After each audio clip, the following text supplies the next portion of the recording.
जादुई कद्दू की बेल। कृष्णा एक गरीब औरत थी और अपने 2 बच्चों के साथ एक छोटे से गांव में रहती थी। पति के गुजरने के बाद वो अपने दोनों बच्चों को मेहनत मजदूरी करके पाल रही थी। उसके पति के निधन के बाद उसके पास एक छोटा सा घर था और उसी के बाहर एक छोटा सा आंगन। कुछ दिनों से उसके आंगन में 1-2 बेलें अपने आप उगाई थीं। मिठू, ये देख, आंगन में कैसी फालतू की बेल उग गई है। तू इनको हटा क्यों नहीं देती? तुझे पता तो है बेटा, मेरे पास इतना समय नहीं होता। माँ, मैं तो खुद ही आपसे पूछने वाली थी, क्या इन बेलों को हटा दूं? मैं कल ही इन सबको हटा दूंगी। क्यों हटा रही हो दीदी? कितनी तो प्यारी लग रही है। देखो तो कैसी छोटी छोटी बेलें दीवार पर चढ़ रही हैं। वो बात तो ठीक है बेटा, लेकिन इससे दीवार कमजोर हो जाएगी। अगर ये दीवार पर चढ़ी तो फिर घर में मच्छर भी बहुत हो जाएंगे। माँ, प्लीज मेरे लिए रहने दो। कृष्णा अपने बेटे के सर पर हाथ फिराती और मिट्ठू से कहती कि कल बेले हटा देना। अगले दिन सुबह कृष्णा दोनों बच्चों को घर पर छोड़कर काम के लिए निकल जाती है। मिट्ठू सारे घर का काम खत्म करने के बाद आंगन में आकर उन बेलों को खोदकर निकालने लगती है, लेकिन बहुत मेहनत करने के बाद भी वो उन बेलों को नहीं निकाल पाती। दीदी, आपने अपना पूरा दिमाग लगा लिया, पूरी हिम्मत लगा दी, लेकिन इनको टस से मस नहीं कर पाई। क्यों इनके पीछे पड़ी हो? छोड़ दो ना, अच्छी तो लग रही है। चुप हो जा सोनू, एक ही रट लगा रखी है। मत हटाओ मत हटाओ, ये तो वैसे भी नहीं हट रही है।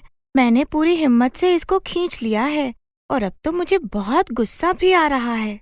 तो फिर तुम इतनी हिम्मत लगा क्यों रही हो? छोड़ दो इन्हें। मिट्ठू थक हार कर घर के अंदर चली जाती है। बेलें पूरी तरह खिली हुई थीं, ना वो मुरझाईं और ना ही मिट्ठू के खींचने पर निकलीं।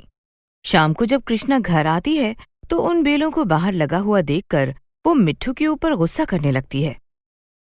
ये सब क्या है? छोटा सा काम बताया था तुम दोनों को, तुमसे वो भी नहीं हुआ। पूरा दिन घर में तुम दोनों करते क्या रहते हो? माँ, गुस्सा मत हो, आप खामखा गुस्सा हो रही हो। मैंने कोशिश की थी लेकिन वो नहीं निकली। बस करो, तुम दोनों कितना झूठ बोलते हो। वो कोमल कोमल सी बेलें तुमसे नहीं खींची। वो काम मुझे कल सुबह खुद ही करना होगा। कृष्णा बच्चों को खाना खिलाती है और वो तीनों सो जाते हैं। कृष्णा सोच लेती है कि कल काम पर जाने से पहले वो दीवार पर चढ़ रही उन बेलों को हटा देगी। सुबह बच्चों को स्कूल जाना था, वो दोनों स्कूल चले जाते हैं। तब कृष्णा दराती लेकर दीवार के साथ लगी हुई उन बेलों को हटाने लगती है, लेकिन काफी देर हो जाती है। वो उन्हें हटा नहीं पाती। तब उसे किसी की आवाज सुनाई देती है, हमें मत हटाओ, हमें यहाँ पर रहना अच्छा लगता है। हम तुम्हारा कोई नुकसान नहीं होने देंगे, हम तो तुम्हारी मदद करेंगे। आवाज सुनकर कृष्णा घबरा जाती है। वो इधर उधर देखती है। तब एक बेल लहराकर बोलती है, हम कद्दू की बेल हैं, हमें तुम्हारे आंगन में शांति मिलती है। हाँ, तुम बोल रही हो? भला कभी पेड़ पौधे भी बोलते हैं? हम सब जादुई बेल हैं। तुम्हारे आंगन में बड़ी शांति है, इसलिए हम लोगों ने यहाँ पर अपना घर बनाने की सोची। तुम्हें कोई दिक्कत नहीं होगी। हमारे ऊपर जितने कद्दू आए तुम उन्हें बेचकर अपना गुजारा भी कर सकती हो, लेकिन हमें यहीं रहने दो। कृष्णा घबराकर कमरे में चली जाती है। उसके दिमाग में उन बेलों की बातें चल रही थी। वो हैरान थी कि भला पेड़ पौधे भी कभी बातें करते हैं, लेकिन फिर उसे यकीन होता है कि वो तो सचमुच में जादुई बेल है। वो तो बोल सकती है। हिम्मत कर वो बाहर आती है तो सारी बेल खुशी से झूम रही थी।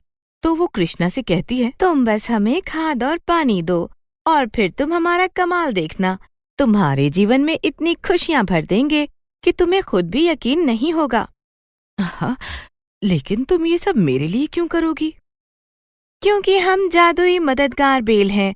हमें जब लगता है कि किसी को हमारी बहुत ज्यादा जरूरत है, हम वहीं उग जाती हैं। मिट्ठू और सोनू हमें बहुत अच्छे लगते हैं।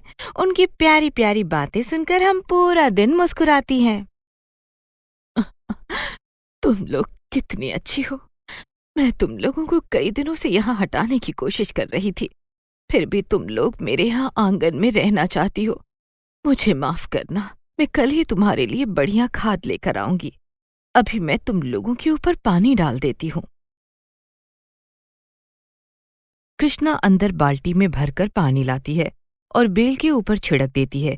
बेलें खुशी से लहरा जाती हैं। तभी उन पर सुंदर सुंदर छोटे छोटे कद्दू के फूल आ जाते हैं। पूरे आंगन की दीवार बेल से हरी हरी दिखाई दे रही थी और उन पर छोटे छोटे फूल बहुत सुंदर लग रहे थे। दोपहर को जब बच्चे स्कूल से घर आते हैं तो उन्हें पूरा घर का आंगन छोटे छोटे पीले फूलों से ढका हुआ दिखाई देता है। अरे माँ, जब हम सुबह गए थे तो ये बेल बड़ी छोटी थी और अचानक से पूरा आंगन बेल से भर गया और आपने कल मुझे इतनी डांट लगाई और खुद इनको अभी तक नहीं हटाया। हाँ बच्चों, तुम्हारी बात सुनने के बाद मेरा दिल नहीं किया कि मैं उनको यहाँ से हटाऊं। इनकी देखभाल करना, इन पर बहुत सारे कद्दू आएंगे। शाम के समय कृष्णा की एक पड़ोसन, अरे वाह कृष्णा, तूने तो अपने घर में कद्दू की बेल लगा ली। क्या बढ़िया फूल आए हुए हैं, देख लेना, इन पर तो कद्दू भी बहुत अच्छे आएंगे। हम तो पड़ोसी हैं, हमें भी 2-4 कद्दू दे देना। लो, ये भी भला कोई पूछने की बात है। जब भी इस बेल पर कद्दू आएंगे मैं तुम्हें कद्दू जरूर दूंगी। देख लो कृष्णा, तुमने तो ये सारी बेल दीवार पर चढ़ा दी। तुम्हें तो पता है ना कि कद्दू कितने भारी होते हैं। तुम तो देख ही रही हो, मेरा छोटा सा आंगन है। आंगन में अगर बेल फैल जाएगी तो आने जाने का रास्ता भी नहीं रहेगा, कुछ नहीं होगा दीवार को। कुछ दिन बाद ही उन कद्दू के फूलों पर छोटे छोटे कद्दू आ जाते हैं और एक ही रात में देखते ही देखते पूरी दीवार पर मोटे मोटे कद्दू लटक रहे थे। अगले दिन सुबह इतने सारे कद्दू देखकर बच्चे और कृष्णा दोनों हैरान थे। कृष्णा सारे कद्दू बच्चे की सहायता से उतार लेती है और वो अपने घर के बाहर ही कद्दूओं को लगाकर बेचने लगती है। अरे वाह कृष्णा बहन, तुम्हारे कद्दू तो बड़े ही ताजे हैं। क्या भाव दिए? बस भैया, जो मार्केट में रेट चल रहा है उससे 1 रुपए कम दे दो। आस पड़ोस के लोग कृष्णा के पास कद्दू लेने के लिए आते हैं, बिल्कुल ताजे कद्दू, और वो भी मार्केट से कम रेट पर। हाथों हाथ कृष्णा के सारे कद्दू बिक जाते हैं। आज कृष्णा को शाम तक काफी मुनाफा हो जाता है। वो बड़ी खुश होती है और अपने आंगन में आकर, मैं तुम लोगों के लिए कल सुबह ही अच्छा खाद लेकर आऊंगी और मेरी मदद करने के लिए तुम्हारा धन्यवाद। हमें भी तुम्हारी मदद करके अच्छा लग रहा है। तुम्हारा दिल बहुत अच्छा है। तुम चाहती तो अपने ताजे कद्दूओं का रेट ज्यादा कर सकती थी, लेकिन तुम सबके बारे में सोचती हो। ऐसा कुछ नहीं है, बस मैं ये सोचती हूँ कि जब मेरे हालात इतने बुरे हैं तो लोगों को भी मुझे परेशान नहीं करना चाहिए। क्या पता किसके हालात कैसे हैं। तभी दोनों बच्चे बाहर आ जाते हैं। अरे माँ, तुम यहाँ आंगन में खड़ी होकर किससे बात कर रही हो? यहाँ तो कोई भी दिखाई नहीं दे रहा। कुछ नहीं बच्चों, मैं तो बस इन बेलों से बात कर रही थी। अरे माँ, तुम कैसी बातें कर रही हो? भला पेड़ पौधे भी कभी बातें करते हैं? करते हैं बेटा, अगर हम दिल से बात करें तो पेड़ पौधे भी बात करते हैं। चलो अब घर के अंदर चलो, मैं तुम लोगों को अच्छा सा खाना बनाकर खिलाती हूँ। अब तो कृष्णा की जिंदगी एकदम से बदल जाती है। कृष्णा अब कद्दू बेचने का काम करती है। उसके घर में लगी हुई कद्दू की बेल हर वक्त खिली रहती और उन पर रोज ढेर सारे कद्दू होते हैं। धीरे धीरे ये बात पड़ोसियों को बड़ी अखरने लगी कि भला ऐसा भी कभी होता है कि किसी टाइम तो आकर ये बेल सूख जाती है, फिर कृष्णा के घर की बेल क्यों नहीं सूखती? अरे बहन कृष्णा, जरा हमें भी ये चमत्कारी नुस्खे दे दो जिससे कि तुम्हारे घर में लगी हुई ये कद्दू की बेल हर वक्त हरी भरी रहती है। ऐसा कुछ भी नहीं है, मैं तो बस बेलों को लगाती रहती हूँ, इसीलिए किसी को पता नहीं चलता कि नई बेल कौन सी है और पुरानी कौन सी हटी है। खाद पानी अच्छा देती हूँ तो इसलिए भी बेल अच्छी रहती है। तुम इतना मत सोचो, तुम्हें अगर कद्दू चाहिए तो मुझे बताओ, तुमसे तो मैं पैसे भी नहीं लूंगी। ये सुनते ही पड़ोसन खुश हो जाती है। कृष्णा उसके हाथ पर 2 कद्दू रख देती है। फ्री में कद्दू मिलने पर पड़ोसन खुशी खुशी वहां से चली जाती है। कितना मुश्किल है तुम बेलों को लोगों की नजरों से छुपाना। कोई मुश्किल नहीं है, तुमने उसे बिल्कुल सही जवाब दिया। दुनिया की परवाह करना छोड़ दो कृष्णा, तुम सिर्फ अपना और अपने बच्चों का देखो। कह तो तुम सही रही हो, लेकिन ऐसा होता नहीं है। ये समाज इतने सारे सवाल सामने रख देता है कि उसके जवाब भी देना मुश्किल हो जाता है। हाँ, हम तुम्हारी परेशानी समझ गए हैं, तुम सही कह रही हो।